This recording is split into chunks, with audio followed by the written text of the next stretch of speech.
Kia ora guys, apa kabar kalian semua? Semoga kalian baik-baik saja ya. Walau aku sudah publish 2 video tentang bagaimana caranya menjadi pemetik buah di Selandia Baru, tapi masih banyak teman-teman yang masih bingung.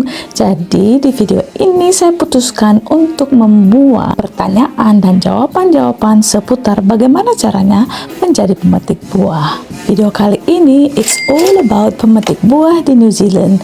Kita akan bicara tentang ruang lingkup pekerjaan, persyaratan umum, pilihan visa, cara kerja kalau jalur mandiri, terus biaya yang dibutuhkan, waktu yang tepat kapan untuk datang ke New Zealand dan melamar kerjaan sebagai pemetik buah, lalu daerah pertanian di kota apa aja, dan ini yang paling kamu tunggu-tunggu, perusahaan perekrut atau agen yang ada di Indonesia dan juga yang ada di New Zealand. Yang terakhir adalah syarat-syarat. So, jangan kemana-mana, harus tonton sampai habis supaya kamu mengerti betul all about pemetik buah di New Zealand.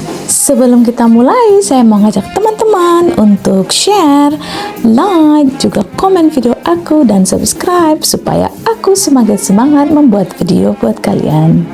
Lingkup pekerjaan pemetik buah itu tugas utamanya adalah memetik buah, tapi kadang-kadang mereka juga diminta untuk sorting kalau lagi hujan. Untuk informasi detailnya tentang pekerjaan ini dan manfaatnya apa aja, tonton video yang pertama di sini dan yang kedua di sini. Bentar-bentar guys, kita baca disclaimer sama-sama ya. Persyaratan umum, ini yang paling banyak ditanya oleh para netizen yang budiman, yakni usia.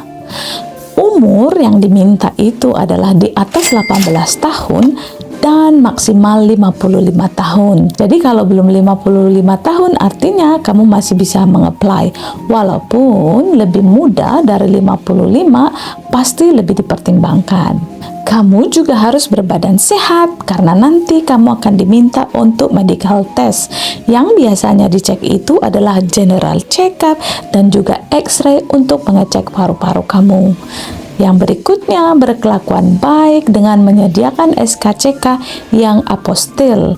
Kalau kamu tidak tahu SKCK apostil itu seperti apa, tonton di video aku di sini ya. Yang berikutnya, kamu harus memiliki kemampuan bahasa Inggris setingkat fungsional karena bahasa yang digunakan di sini kan bahasa Inggris. Jadi kalau nggak bisa bahasa Inggris nanti komunikasinya gimana, kan agak susah. Terus yang terakhir, kamu harus punya cukup dana. Berapa dana yang dibutuhkan? Berikutnya kita akan bicarakan. Ini juga termasuk salah satu pertanyaan yang paling banyak ditanyakan, bagaimana caranya menjadi pemetik buah di New Zealand. Yang pertama, untuk kamu bisa bekerja secara legal di sini, kamu harus memiliki visa kerja. Yang kedua, kamu boleh mencari kerjaan lewat agen resmi di Indonesia yang legal dan terdaftar, ataupun kamu boleh mencarinya langsung ke New Zealand lewat online. Kamu boleh cari kerja secara mandiri juga dengan cara kamu boleh langsung datang ke New Zealand. Sekarang, mari kita bicarakan pilihan visa yang tersedia. Kalau kamu memiliki visa student, kamu bisa bekerja di mana saja, nggak mesti harus jadi pemetik buah. Sebab itu, saya tidak akan bahas masalah itu ya. Yang kedua adalah RSE atau Recognized Seasonal Employer Limited Visa. Ini visa yang diprioritaskan untuk negara-negara Pasifik sebagai cara negara New Zealand untuk membantu negara-negara ini. Maka visa ini sangat susah, jadi kamu harus berhati-hati sekali kalau ada agen di Indonesia yang menawarkan kamu. Jangan mau tertipu ya teman-teman. Karena RSI itu prioritasnya adalah negara-negara Pasifik, maka untuk Indonesia yang paling memungkinkan itu adalah SSE atau Supplementary Seasonal Employment. Kamu boleh kerja hanya untuk perusahaan under kategori SSE. Kamu hanya bisa apply kalau sudah di New Zealand. Dengan cara kamu datang memakai turis visa, sesudah di sini kamu boleh mengajukan visa SSI. Kalau kamu datang ke sini sebagai turis visa, itu jalur mandiri. Nah, Tahap yang pertama yang kamu harus lakukan adalah mengajukan turis visa. Visa turis ini tidak memperbolehkan kamu untuk bekerja, tapi kamu bisa mencari kerja dan menghadiri interview. Nah, kalau kamu sudah di New Zealand, kamu boleh mengajukan visa SSE. Ini aku sudah jelaskan di video sebelumnya dengan judul Healing Sambil Mencari Kerja. Kalau belum nonton, tonton di sini ya. Sekarang mari kita bahas topik yang paling menarik, yakni biaya yang dibutuhkan. Berapa sih biaya yang dibutuhkan Miss untuk datang melamar langsung lewat jalur mandiri ke New Zealand? Itu artinya kamu harus apply 2 visa, ya kan? Visa yang pertama sebagai visitor dan visa yang kedua adalah SSE diganti sesudah kamu di sini. Nah, untuk turis visa, ini adalah pos biaya yang aku sudah buat. Untuk membuat visa turis, kamu memerlukan 211 New Zealand dollar atau sama dengan 2 juta dengan kurs 9.090 rupiah yang aku cek per tanggal 25 Mei. Lalu kamu juga perlu uang bulanan yang menjadi syarat daripada turis visa, yakni sebesar 1.000 New Zealand dollar 1 bulan. Dengan asumsi kamu di-approve visanya untuk 3 bulan, maka kamu memerlukan 3.000 dan itu sekitar 27.500 rupiah.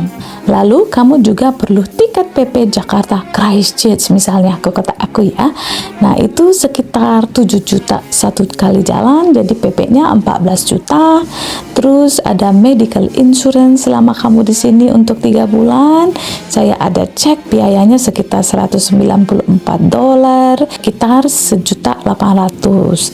Terus kamu kalau mau bikin SKCK 500.000, medical check up sekitar 1.500.000 kalau kamu melakukannya di Jakarta. Lalu biaya yang lain remeh-temeh saya tidak masukkan ke sini. Nah, total jadi turis kalau kamu selama 3 bulan di sini, selain biaya head-on ya kan, jalan-jalan dan yang lain-lain, kamu memerlukan sebesar 47.300.000.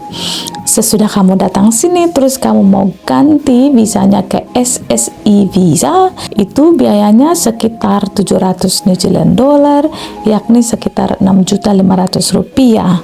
Terus katakanlah kamu datang ke Christchurch, tapi nanti cari kerjanya itu ke Otago region, itu di selatannya Pulau Selatan gitu, lebih ke bawahnya Christchurch.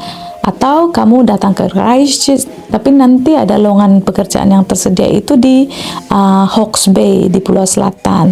Nah, itu aku taruh biayanya sekitar 1.000 untuk cover biaya perjalanan kamu, dan untuk sampai ke Hawke's Bay itu sekitar 1.000. Nah, jadi total semuanya itu ada 62.900.000. Ini perkiraan kasar ya teman-teman. Cuman kalau kamu datang sebagai turis, lebih banyak dana yang ada di rekening koran kamu itu akan semakin bagus, karena mereka akan melihat bahwa kamu tidak akan kekurangan duit di sini.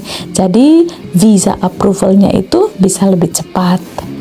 Waduh, mahal juga ya Miss, bisa balik modal nggak itu? Mungkin kamu bertanya.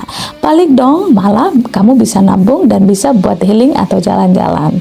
Nah, upah yang ada sekarang itu adalah sebesar 22,70 New Zealand dollar per jam. Kamu akan diberikan additional payment, tambahan gaji berdasarkan jumlah bin yang per hari yang kamu dapat. Binnya itu seperti kereta besar begitu.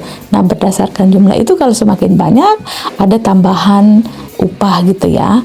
Nah, yang aku cek di websitenya backpacker di New Zealand yang melakukan, orang-orang yang melakukan fruit picking, rata-rata mereka mendapatkan 1.000 sampai 1.500 per minggu sebelum pajak.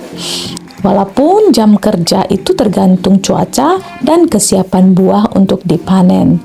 Nah, tergantung juga kalau misalnya kamu kerjanya cepat, bisa dapat lebih banyak duit. Ada beberapa perusahaan yang menyediakan kos juga, sehingga kamu bisa hemat kos. Nah, itu kamu yang harus pintar-pintar untuk memilih ke pertanian mana gitu ya. Selain itu, Kamu kalau mencobain jadi pemetik buah di sini, ini kan bisa jadi batu loncatan. Misalnya kalau kamu rajin nabung dan duitnya cukup, kamu bisa belajar di tukang masak kayak gitu kan. Nanti bisa kuliah di sini, lalu cari kerja kan di sini. Kalau jadi tukang masak kan gampang. Nah, kapan sih waktu yang tepat untuk datang ke sini dan mencari kerja? Harvest season atau musim panen raya itu biasanya pada saat musim panas, yakni sekitar bulan Desember ke bulan Maret. Mayoritas buah itu sudah ada yang siap panen dari bulan November ke bulan April, walaupun puncak peak seasonnya itu antara Desember sampai ke bulan Maret. Kalau buah kiwi panennya itu dari Maret ke Oktober, dan kalau buah apel itu ada sepanjang tahun. Aku rekomendasi teman-teman untuk datang awal Desember. Itu adalah perfect timing untuk datang ke sini ya.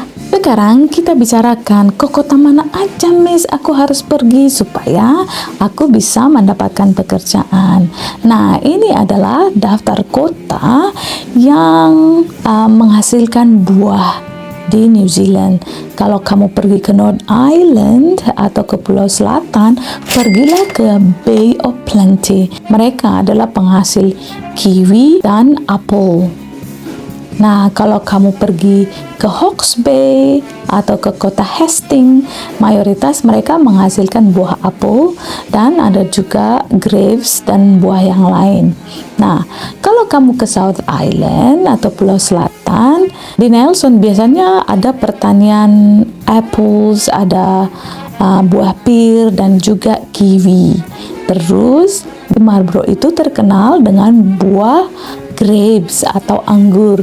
Nah, kalau kamu ke Otago Region di kota Cromwell, itu ada di video aku trip ke Cromwell memetik buah gitu.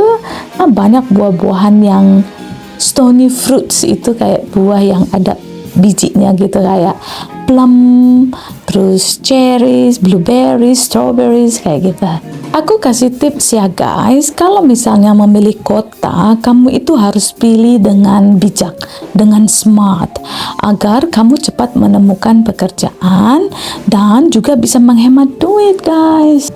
Sebelum kita lanjutkan, jangan lupa share akun aku sebanyak-banyaknya ya guys. Dengan begitu, aku semakin semangat berbagi ilmu secara gratis dengan kalian. Thanks ya guys. Sekarang mari kita bicarakan perusahaan penyalur. Ini juga pertanyaan 1000 umat yang paling banyak disampaikan ke saya. Saya akan spill ada 2 perusahaan di Indonesia. Cautious, hati-hati, karena aku memberikan nama ini bukan berdasarkan pengalaman, tapi hanya berbagi informasi yang aku dapat dari internet. Perusahaan yang aku dapat dari internet itu adalah PT Alwijah Jaya Sentosa. Ini PT yang memberangkatkan ada 163 berapa gitu, sekitar 3 bulan apa 4 bulan yang lalu dari Bali yang aku katakan di video sebelumnya. Lalu ada PT Bina Mandiri. Nah, cara yang kedua, kalau mandiri, kalau kamu datang ke New Zealand, kamu boleh lamar langsung ke pertaniannya. Pertaniannya apa aja? Nah, itu ada daftar perusahaan SSI di websitenya imigrasi. Nanti linknya aku taruh di kolom deskripsi. Sebaiknya kamu hubungin mereka dulu, email atau lihat websitenya mereka, apakah mereka memiliki lowongan apa tidak. Warning sekali lagi guys, jadi nama perusahaan yang aku katakan tadi itu hanya aku dapat dari internet. Kamu bertanggung jawab untuk keputusan yang kamu buat sendiri dan pelajari apakah mereka legal atau tidak. Guys, sini ada beberapa saran dari aku. Yang pertama, pelajari dan cari informasi lanjutan tentang hal ini. Jangan percaya apa yang aku katakan 100%. Yang kedua, buatlah rencana strategik untuk bisa mencapai keinginan kamu untuk boleh bekerja. Jangan hanya mimpi-mimpi aja tapi nggak ada usaha. Nah, rencana strategik ini termasuk misalnya meningkatkan kemampuan bahasa Inggris kamu.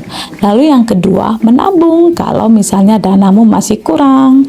Terus yang ketiga, cari komunitas Indonesia di tempat yang akan kamu tuju.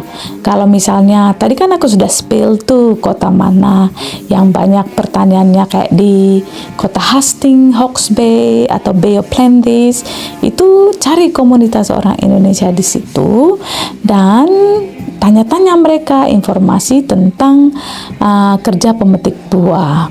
Yang keempat, selalu berhati-hati dengan penipuan. Jangan cepat percaya sebelum kamu melihat izin kerja mereka dan mempelajari apakah mereka legal atau tidak. Yang kelima, share video aku sebanyak-banyaknya supaya lebih banyak orang tahu tentang kesempatan ini dan kita semua sama-sama maju. Yang keenam, informasi tentang gaji dan keuntungan kerja jadi pemetik buah di New Zealand sudah ada aku taruh di video sebelumnya. Kalau misalnya kamu belum menonton, silakan tonton di video aku dengan judul Kerja Jadi Pemetik Buah di New Zealand.